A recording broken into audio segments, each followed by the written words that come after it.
Now, based on the same concept, we will take one more numerical. For that numerical, again I am referring textbook page number 118. Question number 4, sub-question 3. The question says that during an electrolysis of copper sulfate solution for 2.5 gram of mass of copper deposited in 1 hour, what current is required? What is the current strength? So, based on that question, what we get, what is the given data? The first thing they have given us the mass of product. In this it is nothing but copper, which is 2.5 grams. Nextly, they have given us time 1 hour. Again, for our calculation, hour we have to convert it into seconds. So without fail, we have to do this conversion, that is 3600 seconds. Nextly, they have given us molar mass of copper, which is 63.5 gram per mole. Now they have said it is electrolysis of copper sulfate solution. So the next important thing is we have to write down the reaction. This reaction will not be given in the question. We should be able to write it down.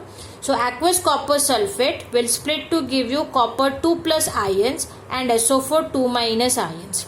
The question is regarding copper. So only concentrate on copper. So copper 2 plus, that is cation, will gain 2 electrons and form copper solid. If I know this half reaction, based on this half reaction, I can find out the mole ratio which will be requiring in the further calculation. What is mole ratio formula? It is moles of product formed upon moles of electrons required in that half reaction.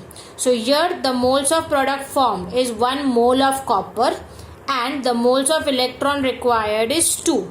So here for this half reaction, your mole ratio is 1/2. This thing we will be having from the questions. Once we know the question, we should be able to write down this.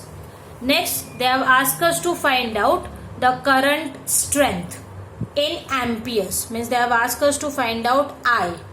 For that, we will be making use of a formula, that is mass of product is equals to I into T upon 96500 into mole ratio into molar mass of product. Okay. Now, if I see the formula and compare it with the given, we know mass of product, we know time, we know mole ratio, we know molar mass. So we have to simply substitute these values, which will help us to find out the I, that is current in amperes. So the solution will be, first step is nothing but the substitutions. Mass of product as 2.5 gram, time as 3600 seconds, mole ratio as 1/2 and molar mass of product, that is nothing but 63.5. So by rearranging the equation, our current in amperes will be 2.4 into 96500 into 2 upon 3600 into 63.5. Again, this calculation we should be doing by making use of log, and that gives us an answer 2.03 amperes. Please do not forget to write down the unit. They have asked you to find out current strength in amperes. So current strength in amperes will be 2.03. Sometimes they can also ask you to find out current strength in coulombs. If the question was to find out current strength in coulombs, then this I we would have multiplied with our T and we would have got our current strength in coulombs. So these are the two numericals based on the first concept, first quantitative aspect, that is to find out the mass of product formed in half reaction. The second quantitative aspect of electrolysis is, suppose two cells containing different electrolytes are connected in series. The same quantity of electricity is passed through them.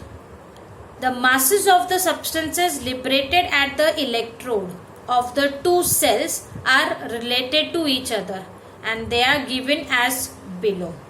But for this relationship, the two conditions is, one, the two cells should be connected in series, and second, through both the cells the amount of electricity passed should be same, or the quantity of electricity passed should be same. If they follow both this condition, then we can correlate the masses of substances liberated at the respective electrode with the formula. The formula is W1 upon mole ratio of 1 into M1 is equal to W2 upon mole ratio of 2 into M2, where 1 stands for first cell, 2 stands for second cell. W1 and W2, they are nothing but the mass of substances liberated at the respective electrodes of cell 1 and cell 2. Similarly, M1 and M2 is molar masses of the substance liberated at the respective electrodes of the cells again 1 and 2. Okay, so based on this we could find out, suppose if among these 6 values any 5 values are known, so I can find out the 6th one. Generally when we solve numericals, in that cells which are connected in series, they know the amount of substances deposited or liberated in cell 1, and they ask us to find out the amount of substance liberated in cell 2. Then we can make use of this formula. So that is the second quantitative aspect of electrolysis. Again I repeat, we can use this formula only when the cells are connected in series and the quantity of electricity passed is same. So on the basis of this formula, let us see one numerical.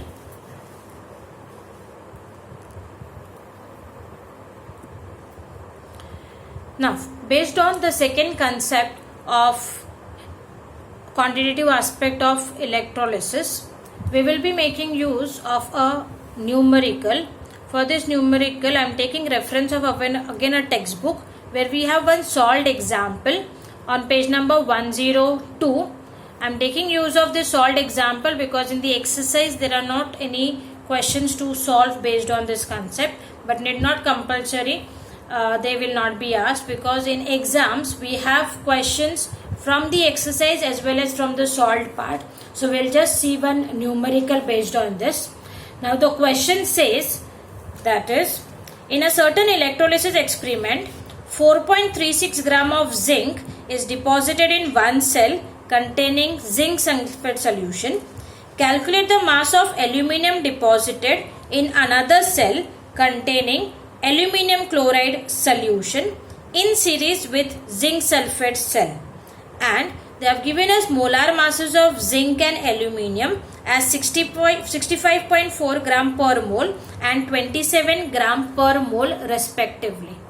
Means in this given question, what we find out the data, that is, they have given us mass of zinc liberated 4.36 gram, which we will take it as our W1.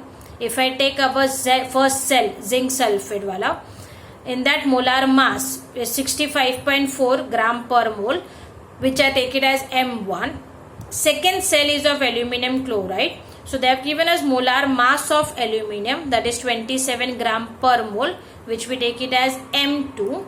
So our two cells ZnSO4 and AlCl3. ZnSO4 will split to give you zinc 2 plus and SO4 2 minus. Similarly, AlCl3 will split to give you Al3 plus and 3Cl minus 1.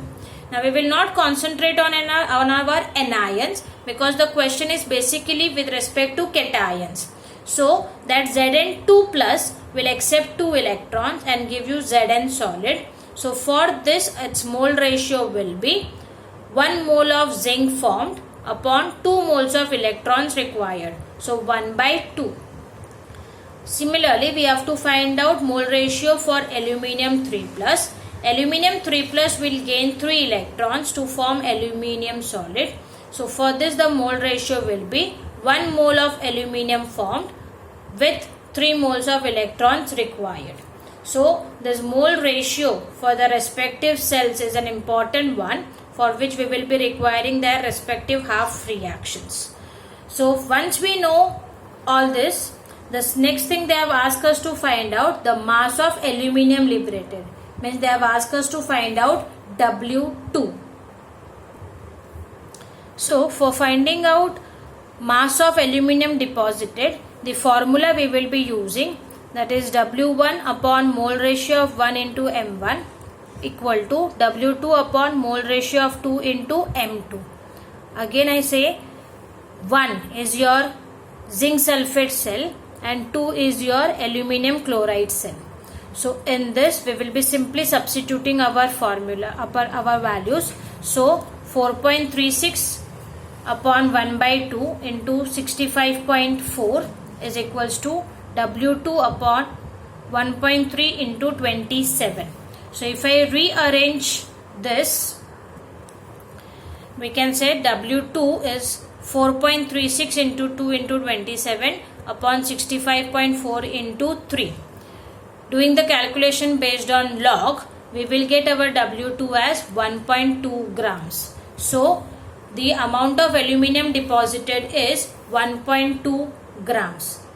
Depending upon the unit of first cell metal deposited, same unit you will use for the second cell's metal deposited. Generally they give us in grams, or sometimes they can also give us in kilograms. So in this second part for electrochemistry, what we did was, the first thing is we did the quantitative aspect based on the electrolysis. First aspect we did, where we find out the mass of product formed in only one reaction. For that we used 4 formulas.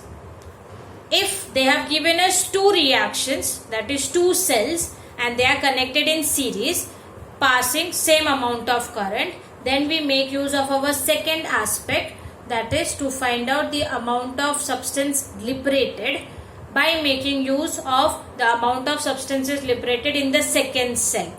Precisely, both the cells are connected in series and the same amount of current is passed through both the cells. So in both this quantitative aspect, the major important thing is we should be able to split the given electrolytes into proper cations and anions. Once we split them into proper cations and anions, we should be able to write down their half reactions. Because if I write down the half reactions properly, then only I can find out its mole ratio. And in both the formula, we are going to make use of mole ratio.